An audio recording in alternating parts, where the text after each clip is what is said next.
வசனம் மழை போல் பெய்திறங்கும், சத்தியம் மலர் போல் இதழ் விரியும். சத்தியம் சத்தியமே, சத்தியம் சத்தியமே, சத்தியம் சத்தியமே, சத்தியம் சத்தியமே. சத்தியம் சத்தியமே நேயர்களாகிய உங்கள் அனைவரையும் கர்த்தராகிய இயேசு கிறிஸ்துவின் நாமத்திலே அன்போடு வாழ்த்தி வரவேற்கிறோம். பிரியமானவர்களே, நம்முடைய வாழ்க்கை என்பது வெற்றிகளாலும் தோல்விகளாலும் நிறைந்தவைகளாக காணப்படுகின்றது. ஒரு மனிதனுடைய வாழ்க்கை வெற்றிகளால் மட்டுமே தீர்மானிக்கப்படுகிறது அல்ல. அதேபோல் ஒரு மனிதனுடைய வாழ்க்கை தோல்விகளால் மட்டுமே நிர்ணயிக்கப்படுகிறதும் அல்ல. ஒவ்வொரு மனிதனும் நிச்சயமாக வெற்றியையும் தோல்வியையும் மாறி மாறி சந்திக்கக்கூடியவனாக இருக்கிறான். மனோதத்துவத்திலே இப்படியாக சொல்வது வழக்கம். ஒரு மனிதன் வெற்றியை மட்டுமே பெற்றுக்கொண்டிருக்கிறவனாக இருந்தால் தன்னுடைய வாழ்க்கையிலே அவனுக்கு பைத்தியம் பிடித்து விடும் என்று சொல்லி சொன்னார்கள். சில நேரங்களிலே உண்மைதான். எத்தனையோ மனோதத்துவ நிபுணர்கள் சொல்லக்கூடியது, தோல்வியை சந்திக்காத மனிதன் நிச்சயமாக விரக்தியிலே தன்னுடைய வாழ்க்கையை நிறைவு செய்வான் என்று சொல்லி. அநேகர் அப்படி தங்களிடத்திலே மருத்துவத்திற்காக வருகிறதையும் அவர்கள் கூறினதுண்டு. பிரியமானவர்களே, மனிதனுடைய வாழ்க்கை வெற்றிகளாலும் தோல்விகளாலும் நிறைந்திருக்கிறது. இரண்டையும் சமமாக அவன் எடுத்துக்கொள்ள வேண்டியது அவசியம். ஆனால் நாம் வெற்றியை மட்டுமே பெற விரும்புகிறோம். நாம் எதிலே வெற்றி பெற விரும்புகிறோம்? படிப்பிலே வெற்றி பெற வேண்டும் என்று விரும்புகிறோம், அல்லது பணம் சம்பாதிக்கிறதிலே வெற்றி பெற வேண்டும் என்று விரும்புகிறோம், அல்லது நண்பர்களை சேர்ப்பதிலே வெற்றி பெற வேண்டும் என்று விரும்புகிறோம், அல்லது பெரிய வீடுகளை கட்டுகிறதிலே வெற்றி பெற வேண்டும் என்று விரும்புகிறோம். பொதுவாக இயல்பாக ஒரு மனிதனுடைய வெற்றிகள் என்பது இவைகளை வைத்தே தீர்மானிக்கப்படுகிறது. நல்ல நண்பர்கள், வீடு, குடும்பம் இவை இருந்தால் அவன் வெற்றியடைந்த மனிதன் என்று சொல்லி மனிதர்கள் நிர்ணயிக்கிறார்கள். ஆனால் உண்மையாகவே ஒரு மனிதனுடைய வெற்றி இதை வைத்து தீர்மானிக்கப்படுகிறதா என்று கேட்டால் நிச்சயமாக இல்லை. ஒரு மனிதனுடைய வெற்றி இவைகளால் தீர்மானிக்கப்படுகிறதில்லை. ஒரு மனிதனுடைய வெற்றி எவைகளால் தீர்மானிக்கப்படுகிறது? ஒரு மனிதனுடைய வெற்றி தன்னுடைய எதிர்கால நித்தியத்தை குறித்ததான நம்பிக்கையின் அடிப்படையிலே அது தீர்மானிக்கப்படுகிறது. பிரியமானவர்களே, உங்களுடைய வெற்றியை நீங்கள் எப்படி தீர்மானித்து கொண்டிருக்கிறீர்கள்?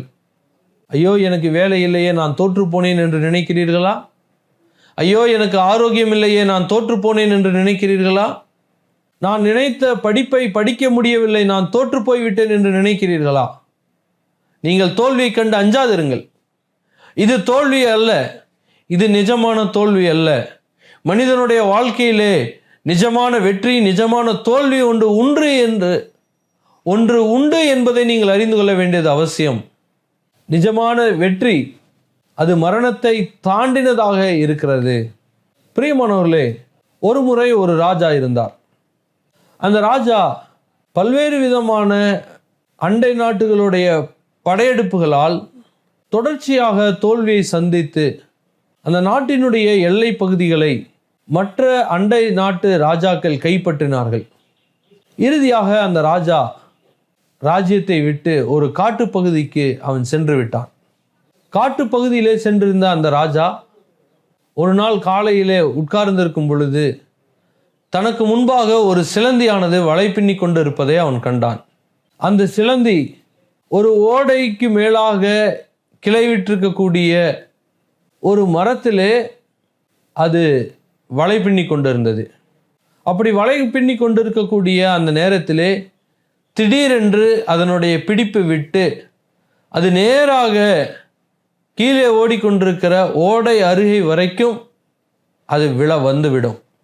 ஆனால் அது தண்ணீரில் விழாமல் திரும்பவுமாக தன்னுடைய அந்த வலையை பிடித்து கொண்டு மேலே ஏறி திரும்பவுமாக வலை பின்னும். இது தொடர்ச்சியாக அப்படியே நடந்து கொண்டிருக்கிறது. நிறைவாக அந்த வலையும் பின்னி முடித்து அந்த சிலந்தி அதிலே இருந்தது. இதை கண்ட பொழுது அந்த ராஜாவுக்கு ஒரு மிகப்பெரிய நம்பிக்கை பிறந்து அவன் திரும்ப தன்னுடைய தளபதிகளை சேர்த்து கொண்டு சிறிய சிறிய கூட்டமாக சென்று திரும்ப அந்த தான் இழந்து போன அந்த பகுதியை கைப்பற்ற முயன்றான். கொஞ்சம் கொஞ்சமாக கைப்பற்றி இறுதியாக அந்த தேசத்தை, தன்னுடைய சுய தேசத்தை அவன் கைப்பற்றி ஆட்சி செய்தான் என்று சொல்லி ஒரு கதை உண்டு. பிரியமானவர்களே, ஒரு மனிதனுக்கு நம்பிக்கை இருக்குமானால் அவனுடைய வாழ்க்கையிலே புதிய துவக்கங்கள் உண்டு என்பதை இந்த கதையின் வாயிலாக தெரிந்து கொள்கிறோம். இந்த கதையை படிக்கிற நான் திரும்ப படித்தால் போதும், திரும்ப வேலைக்கு சென்றால் போதும் என்று மேலோட்டமாக உங்களுடைய வெற்றியை நீங்கள் தீர்மானித்து விடாதீர்கள். அநேக மனிதர்கள் செய்யக்கூடிய தவறை போல நீங்களும் பணத்தை வைத்து கொண்டும், வீட்டை வைத்து கொண்டும், அந்தஸ்தை வைத்து கொண்டும் இதுதான் வெற்றி என்று தீர்மானித்து விடாதீர்கள். இதெல்லாம் மனிதனுடைய வாழ்க்கைக்கு இன்றியமையாத தேவையாக காணப்பட்டாலும் கூட, ஒரு மனிதனுடைய வாழ்க்கை, நிஜமான வாழ்க்கை, அது மரணத்தை ஜெயிக்கக்கூடிய வாழ்க்கையாக காணப்பட வேண்டும். இந்த ராஜா மரணத்தை ஜெயித்து தன்னுடைய உயிரை பணயம் வைத்து அவன் போரிட்டு தன்னுடைய ராஜ்யத்தை கைப்பற்றினான். அவன் வெற்றியடைந்த ராஜா என்று எல்லாரும் சொன்னார்கள். பிரியமானவர்களே, உங்களுடைய என்னுடைய வாழ்க்கை நம்முடைய பணத்தை வைத்து, மரணத்தை வைத்து, இதை வைத்து அல்ல. நம்முடைய வாழ்க்கை உண்மையாகவே பாவம் மன்னிக்கப்பட்டிருக்கிறதா? உன்னுடைய வாழ்க்கை பாவம் மன்னிக்கப்பட்டிருக்கிறது என்றால் அது வெற்றி அடைந்த ஒரு வாழ்க்கையாக இருக்கிறது. அது மரணத்தை ஜெயித்த ஒரு வாழ்க்கையாக இருக்கிறது. எனக்கு அன்பான பிரியமானவர்களே, 1 கொரிந்தியர் 15வது அதிகாரத்திலே பவுல் என்ற ஒரு மிகப்பெரிய தேவபக்தன் இப்படியாக எழுதியிருக்கிறார். இயேசு கிறிஸ்து மரணத்தை வென்றெடுத்த ஒரு ராஜாவாக அவர் காணப்படுகிறார். இந்த உலகத்தினுடைய ராஜாக்கள் எல்லாம் நிலத்தை அவர்கள் ஆட்சி செய்தார்கள், நிலத்தை அவர்கள் கைப்பற்றினார்கள். ஆனால் மரணத்தை அவர்களால் ஜெயிக்க முடியவில்லை. ஆனால் இயேசு கிறிஸ்து மெய்யான ராஜாவாக, மெய்யான இறைவனாக இருக்கிறபடியால் அவர் மரணத்தை ஜெயித்து அழுந்தார். ஆகவே தான் அவர் இப்படியாக சொன்னார், மரணமே உன் கூர் எங்கே, பாதாளமே உன் ஜெயம் எங்கே என்று சொல்லி சொன்னார். மரணத்தை ஒருவனாலும் ஜெயிக்க முடியாது இருந்தது. எவ்வளவு பெரிய சாம்ராஜ்யங்களை ஆட்சி செய்த ராஜாக்களும் மரணத்திற்கு முன்பாக தோற்று போனார்கள். ஆனால் இயேசு கிறிஸ்துவானவர் மரணத்தை ஜெயித்தெழுந்தார். அவர் அடக்கம் பண்ணப்பட்டார். அவர் 3ஆம் நாள் உயிரோடு எழுந்தார். பிரியமானவர்களே, நீங்கள் இயேசு கிறிஸ்துவே என்னுடைய பாவத்துக்காக மரித்தீர், எனக்காக வேண்டி அடக்கம் பண்ணப்பட்டு, எனக்காக வேண்டி 3ஆம் நாள் உயிரோடு எழுந்தீர் என்று சொல்லி நீங்கள் நம்பி உங்களுடைய வாயிலே அதை அறிக்கையிட்டால் உங்களுடைய வாழ்க்கையானது வெற்றியான வாழ்க்கையாக இருக்கிறது. உங்களுடைய எதிர்காலமானது முடிவில்லாத எதிர்காலமாக இருக்கிறது. அது நம்பிக்கையுள்ள எதிர்காலமாக இருக்கிறது. அது யாராலும் மாற்ற முடியாத ஒரு எதிர்காலமாக இருக்கிறது. அது தோல்வியடையாத எதிர்காலமாக இருக்கிறது. பிரியமானவர்களே, அந்த வெற்றியான வாழ்க்கையை நோக்கி நீங்கள் நகர்த்த வேண்டியது அவசியமாக இருக்கிறது. இந்த உலகத்திலே இருக்கக்கூடிய அஞ்ஞானிகள் இவைகளை நாடி தேடுகிறார்கள். பணத்தை நாடி தேடுகிறார்கள், அந்தஸ்தை நாடி தேடுகிறார்கள், இந்த உலகத்தினுடைய காரியங்களை நாடி தேடுகிறார்கள். ஆனால் உண்மையாக தேட வேண்டியது தங்களை உண்டாக்கின இறைவனாகிய இயேசு கிறிஸ்துவையும், அவர் கொடுக்கக்கூடிய பாவ மன்னிப்பின் வாழ்க்கையும், அவர் கொடுக்கக்கூடிய வெற்றியான வாழ்க்கையும் அவர்கள் தேடாமல் போகிறார்கள். ஆனால் நீங்கள் தேடும்படியாக இன்றைக்கு அவர் உங்களை அழைக்கிறார்.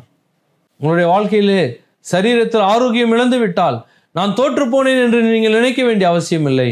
இன்றைக்கு நீங்கள் இயேசு கிறிஸ்துவிடத்திலே உங்களுடைய வாழ்க்கையை கொடுக்கும்படியாக அழைக்கிறார். உங்களுடைய வாழ்க்கையிலே நீங்கள் பணத்தை இழந்து போய்விட்டால் நீங்கள் கவலைப்பட வேண்டிய அவசியம் இல்லை. இயேசுவே என்னுடைய வாழ்க்கையை மீட்டு தாரும், என்னுடைய எல்லா பாவத்தையும் மன்னியும் என்று சொன்னால் உங்களுடைய வாழ்க்கையை மீட்டு தர அவர் வல்லமையுள்ளவராக அவர் காணப்படுகிறார். அவருக்கு உங்களுடைய வாழ்க்கையை கொடுப்பீர்களா? இயேசு கொடுத்த அந்த வெற்றியான வாழ்க்கை, இயேசு அடைந்த அந்த வெற்றியான வாழ்க்கையிலே அவர் இன்றைக்கும் உங்களுக்கும் எனக்கும் பங்கு கொடுக்கிறவராக இருக்கிறார். ஒரே ஒரு நிபந்தனை, இயேசு கிறிஸ்துவிடத்திலே அவர்தான் ஆண்டவர் என்று சொல்லி அறிக்கையிட்டு அவரிடத்திலே நீங்கள் மன்னிப்பு கேட்டால் இந்த வெற்றியான வாழ்க்கை உங்களுக்கும் காத்து கொண்டிருக்கிறது. இந்த உலகம் நிரந்தரம் அல்ல. எவ்வளவு பெரிய படிப்பு படித்த மனிதனுக்கும் இந்த உலகம் நிரந்தரம் அல்ல. எவ்வளவு பெரிய சாம்ராஜ்யத்தை ஆண்ட மனிதனுக்கும் இந்த உலகம் நிரந்தரம் அல்ல. மருத்துவத்திலே கோலோச்சின எவ்வளவு பெரிய மருத்துவர்களுக்கும் இந்த உலகம் நிரந்தரம் அல்ல என்று சொல்லுகிறது. இந்த உலகம் நமக்கு நிரந்தரம் அல்ல. நமக்கு நிரந்தரம் தேவனுடைய இறைவனுடைய வீடாகிய இயேசு கிறிஸ்து இருக்கக்கூடிய இடம்தான். அந்த பரலோகம்தான் நமக்கு நிரந்தரம். அந்த பரலோக வாழ்க்கையை பெற்றுக்கொள்ளும்படியாக அந்த பரலோகத்திலே சந்தோஷம் உண்டு, சமாதானம் உண்டு. அங்கே மரணம் இல்லை, அங்கே துக்கம் இல்லை, அங்கே வேதனை இல்லை, அங்கே பஞ்சம் இல்லை, அங்கே பட்டினி இல்லை, அங்கே நோய்கள் இல்லை. அந்த வெற்றியான வாழ்க்கையை தேடி அந்த வெற்றியான வாழ்க்கையை பெற்றுக்கொள்ளும்படியாக இயேசு கிறிஸ்து உங்களை அழைக்கிறார். அந்த வாழ்க்கையை இன்றைக்கு அவருடைய கையிலே நீங்கள் பெற்றுக்கொண்டு, இயேசுவே என்னுடைய பாவத்தை மன்னியும், எனக்காக வேண்டி செத்து உயிரோடு எழுந்தீரே, என்னை மன்னியும் என்று சொல்லி அந்த வாழ்க்கையை பெற்றுக்கொண்டு சந்தோஷமான வாழ்க்கையை வாழும்படியாக, இயேசு கொடுக்கக்கூடிய அந்த நித்திய ஜீவன வாழ்க்கையை வாழும்படியாக அவர் உங்களை அழைக்கிறார். இயேசு தாமே உங்களை ஆசீர்வதிப்பாராக. ஆமென். சத்யம் சத்யமே, சத்யம் சத்யமே.